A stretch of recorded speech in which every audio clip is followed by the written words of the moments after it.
Olá, boa tarde, ou boa noite, ou bom dia, não sei em que horário vocês vão assistir esse vídeo, então isso vai ficar sendo uma coisa não convencional. Bem, meu nome é Fernando Brauner, ou também meu nome de registro é Jaime Fernando Araújo Moreira Júnior. Fernando Brauner é um pseudônimo, porque eu sempre fui chamado de Fernando em casa, ou Nando, e o sobrenome da minha mãe é Brauner. Como São Lourenço é uma cidade pequena, e o meu pai não é nativo da minha cidade, as pessoas me conheciam como Fernando, filho da Magda Brauner, ou seja, Fernando Brauner. Bem, vamos começar um pouquinho falando da minha trajetória com RPG e também da minha trajetória com minha formação acadêmica. O tema do vídeo é mídias, RPG e educação. E aonde a gente pode trabalhar com isso, ou pensar sobre isso, ou refletir sobre isso em algumas nuances, sabe? É interessante frisar que a gente não é limitado a pensar nisso quanto apenas a escola. Até porque a função de educar não se limita à escola. A função de escolarizar não se limita à escola. Ela também é algo que transcende para outros níveis da comunidade.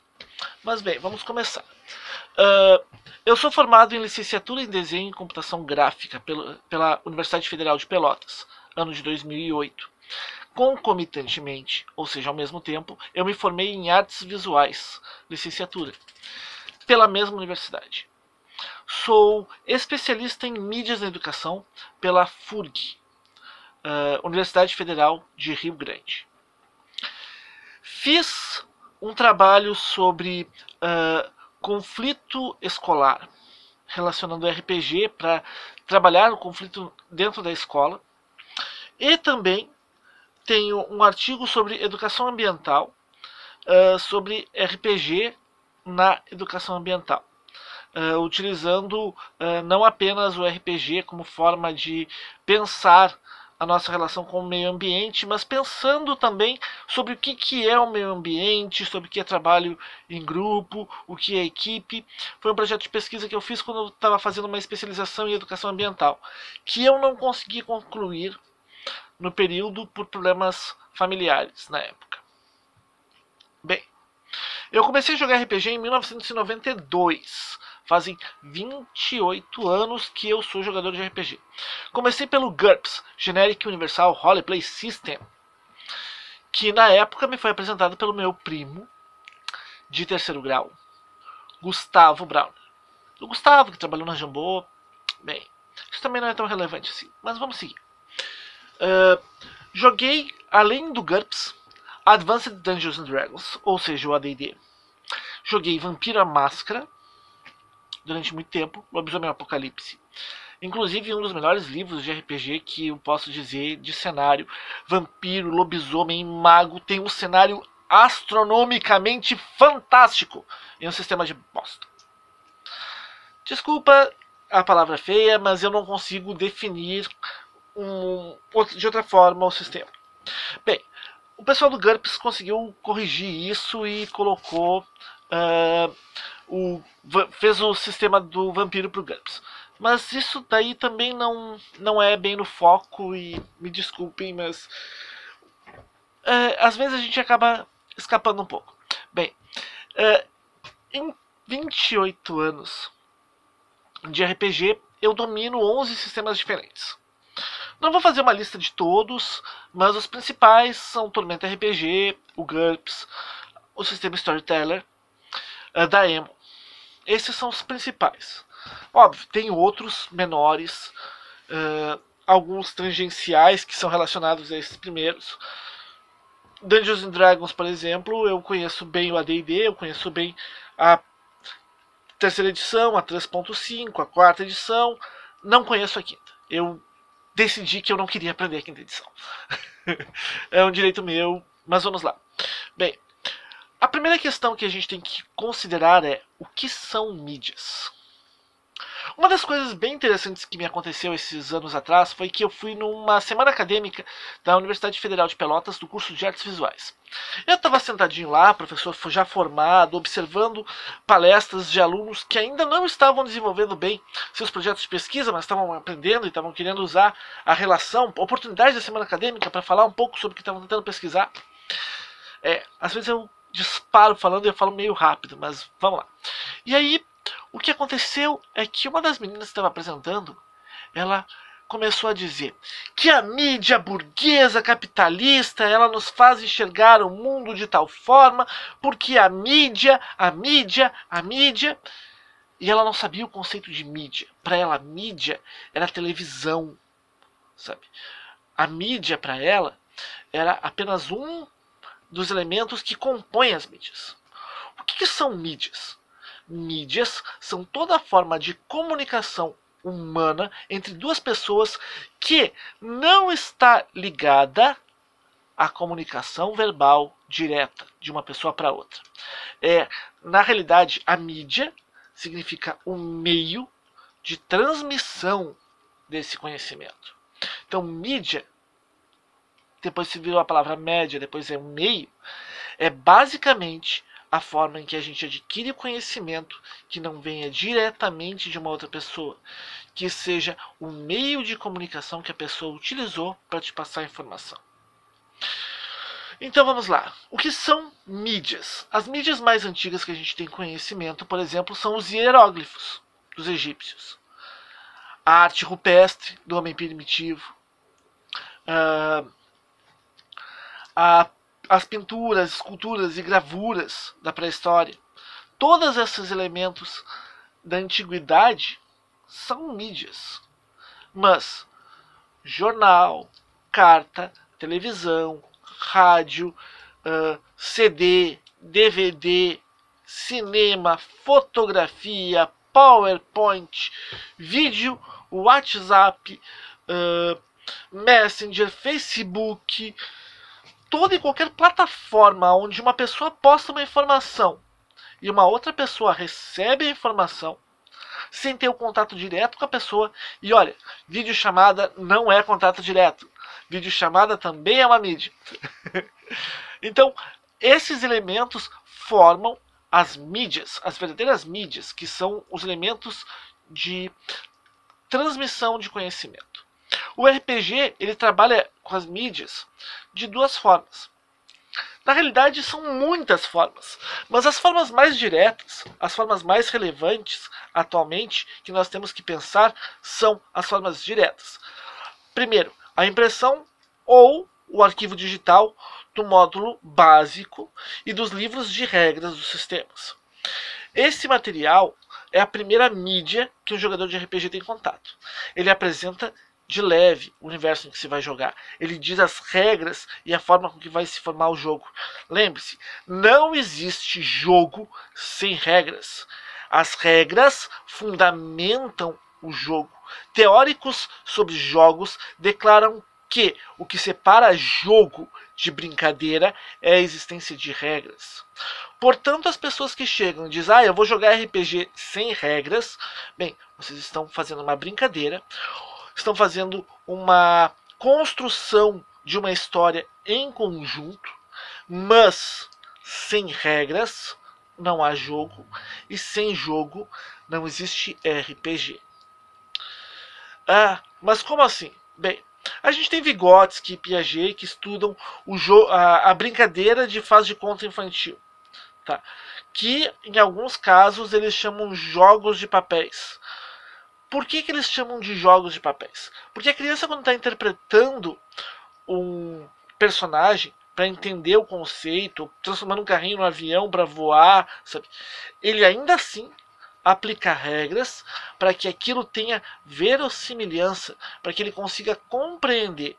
Se ele violar as próprias regras que ele fundamentou, então o jogo de interpretação de papéis não funciona, ele não gera a compreensão que aquela criança busca ao realizar aquele jogo. Bem, tendo entendido Piaget e Vygotsky, que são autores bem antigos e autores fantásticos, tá? nós temos que continuar pensando sobre educação. E uma das coisas que nós temos que lembrar, sabe, sobre isso,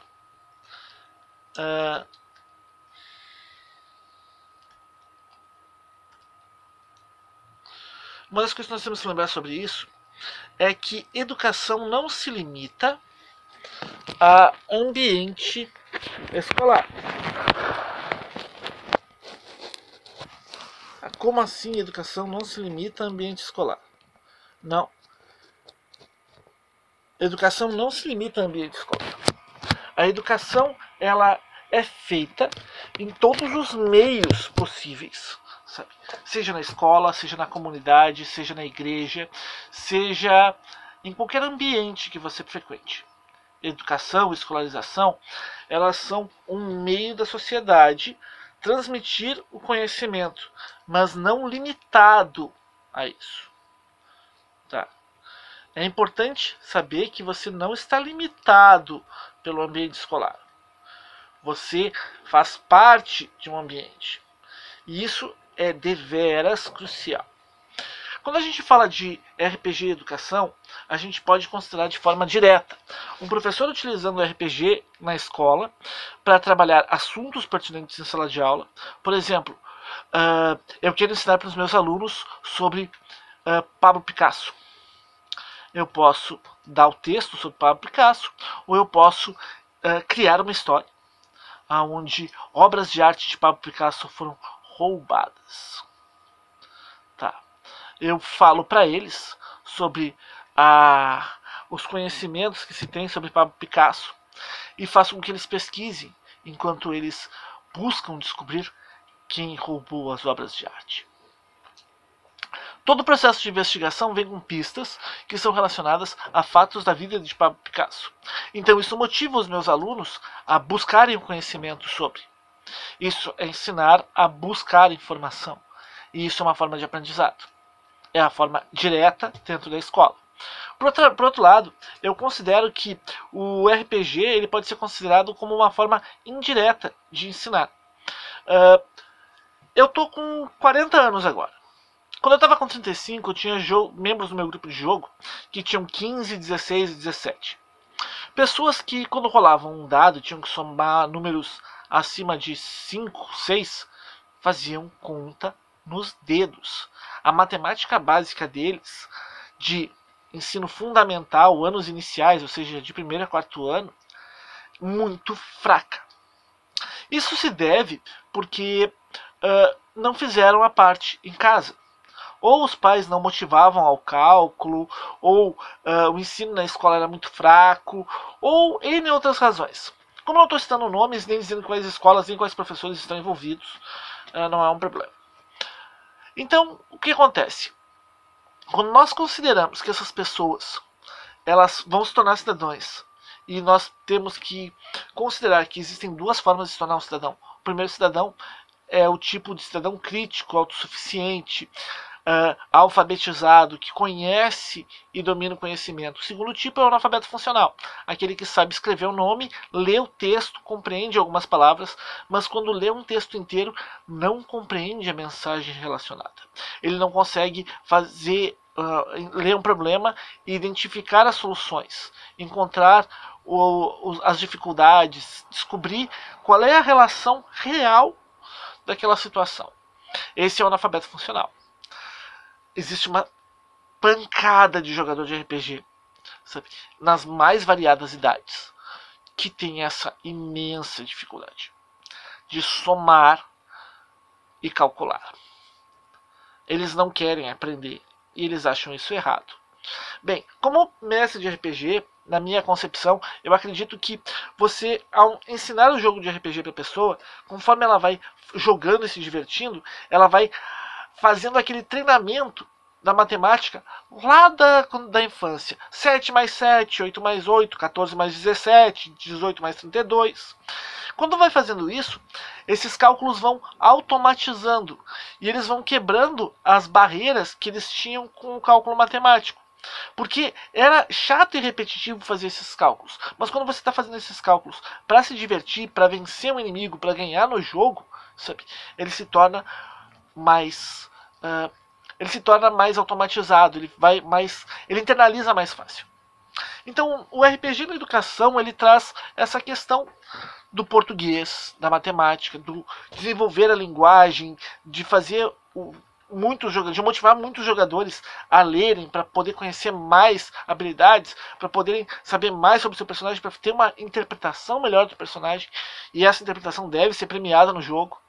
Isso é algo que é fundamental quando um jogador faz algo que foge do padrão, que ele desenvolveu o personagem dele, que é algo que, nossa, tu percebe que ele desenvolveu uma habilidade ou um conhecimento como pessoa relacionado àquilo.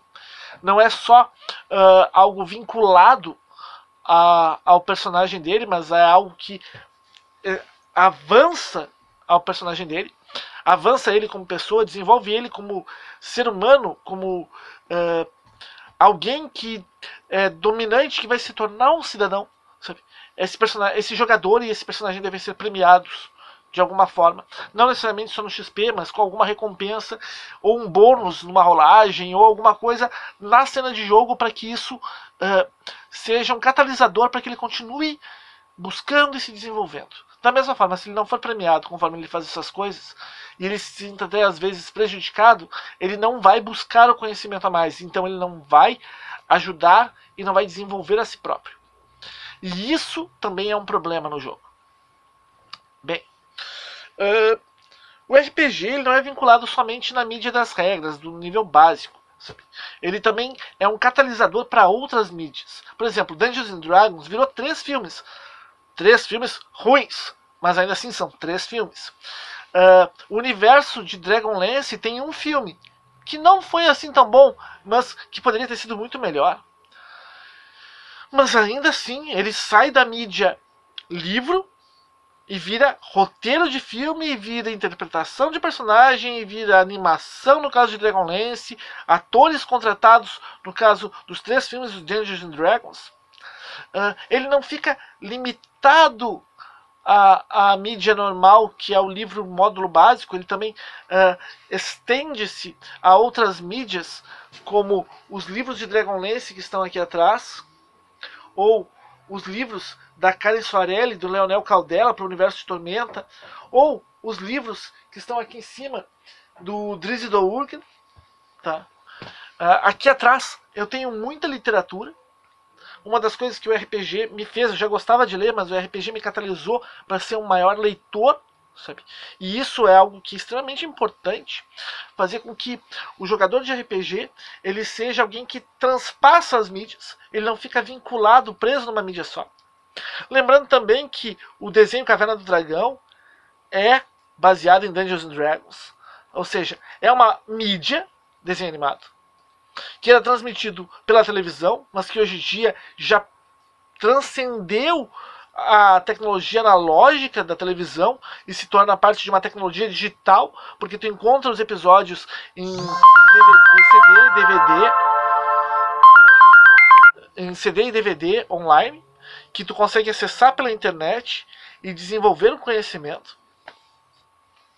Então, a capacidade do RPG, dos cenários, das histórias transcenderem é muito maior.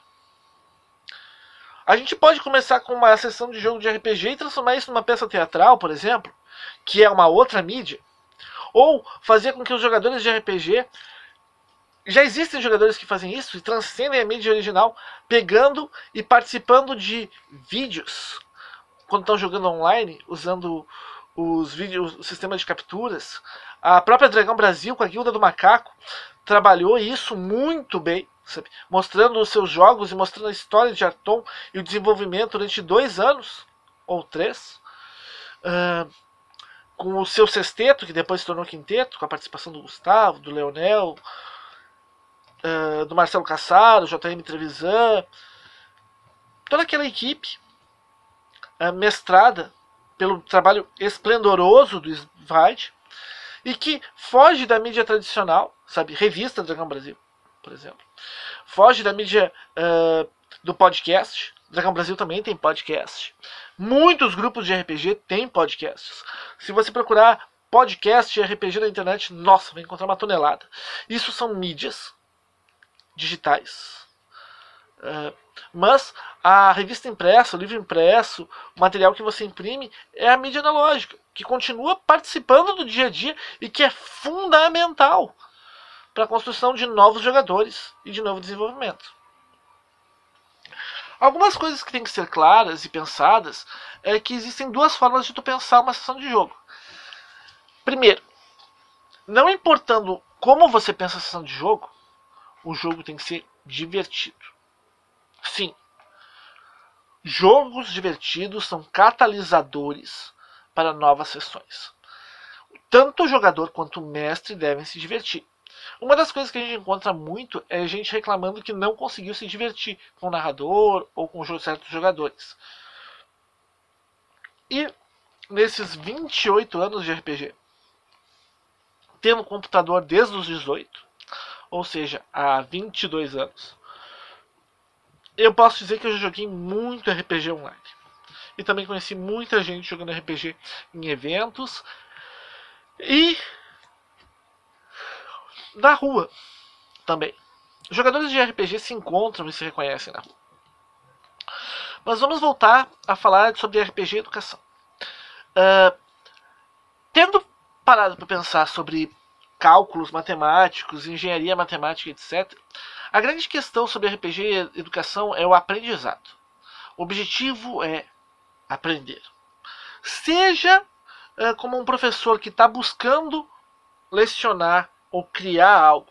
Seja como um professor que está numa atividade extra classe, tentando fazer o jogo servir como ferramenta para desenvolvimento de habilidades que os alunos não tenham. Hoje em dia a BNCC fala de uma tonelada de habilidades que o aluno deve desenvolver. Mais do que conteúdo, são habilidades, formas de pensar, técnicas de conhecimento, desenvolvimento de aptidões. Bem, o RPG como forma de educar e escolarizar, porque educação ocorre de forma tangencial. Você recebe educação desde o momento que você nasce. Você aprende educação na sua família, na sua comunidade escolar, no seu grupo religioso, nos seus grupos de amigos, nos lugares que você vai. Você aprende educação pela televisão. Sim, a televisão te passa conceitos sobre educação. Sabe? Mas a escolarização, o conceito da escola, ele pode ser preso à escola, no pensarmos a escolarização, os temas matemática, básica, química, eletricidade, eletrônica, sabe? Mas também a escolarização ocorre de uma outra forma, que é uma forma mais análoga, os conhecimentos que as pessoas compartilham de forma direta ou indireta. E que vem também através do cinema, teatro e uma tonelada de outras mídias. O RPG, então, como foco disso, ele deve ser pensado como algo que motive por si só, que seja divertido e que os conteúdos que são de aprendizado sejam tangenciais. Eles têm que ser buscados pelos participantes e não impostos.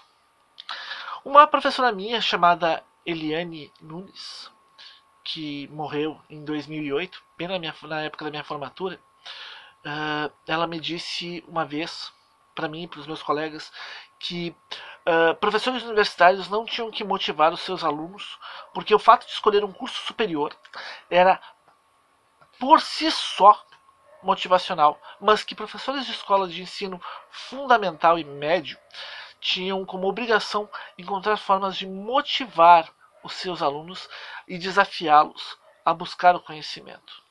Não é impor o conhecimento, não é ser o detentor do conhecimento que impõe esse conhecimento aos outros. É fazer com que as pessoas busquem o aprendizado interagindo com você, para que o conhecimento seja internalizado e adquirido. Eu sei que foram 25 minutos e é uma linha de raciocínio rápida. Seria muito bom poder realizar debates quanto a isso, sobre mídias, educação, RPG, mas o importante é que cada narrador de RPG é um pouco um professor, sabe? Sim, quando você escolhe a temática do seu jogo, quando você escolhe, por exemplo, as relações que você vai fazer, desde narrar para as pessoas com histórias livres, a narrar o conto de fadas clássico do resgate à princesa presa, ou do rei que procura um grupo de aventureiros que para salvar a filha dele que foi raptada, ou o prefeito da cidade que precisa de ajuda com os orcs que estão atacando, você está passando uma série de informações, uma série de conceitos, uma série de ideias. Quando você explora a bondade e a redenção, como por exemplo em Star Wars, o Vader se redimindo para o Luke, ou você busca na história do seu jogo transformar com que os jogadores explorem a maldade que eles têm dentro do coração deles, porque nós todos nascemos bons e maus. Nós temos ambas as naturezas dentro de nós. Você está ensinando a essa pessoa também sobre causa e consequência. Seja ele fazendo coisa errada, não ter consequência nenhuma, sendo quando ele faz coisa errada e tendo incríveis consequências. Isso indiretamente funciona no nosso cérebro de uma seguinte forma, sabe? Nós aprendemos pelas experiências que passamos. Quando lemos, quando vemos filmes, também passamos por experiências e também aprendemos. Quando vemos novelas, assistimos jornais, nós vemos consequências e refletimos ou não sobre isso. Mas o nosso interior absorve todas essas situações. Como narradores, como mestres, como desenvolvedores de histórias, nós podemos pensar e almejar algo maior, sabe? E desenvolver naqueles que estão jogando conosco boas formas de pensar o mundo, péssimas formas de pensar o mundo, ou até reflexão sobre a maldade inerente na gente, desde que nós não usemos essa maldade contra as outras pessoas no mundo real, mas apenas como uma forma de deixar no RPG isso ser uma válvula de escape. Mas é bom que no final do jogo se tenha uma conversa, se tenha um pensamento, uma análise do que aconteceu, uma crítica do que aconteceu, se acha certo, se não acha certo, mesmo que você seja adolescente, sabe? Você pode conversar sobre isso. É interessante conversar sobre esses temas. Bem, isso aqui foi um pouquinho sobre as minhas reflexões sobre mídias e educação e RPG. E qualquer comentário que quiserem, tamo junto. É só entrar aí no canal e deixar a perguntinha que eu respondo. Valeu, pessoal. Um abraço.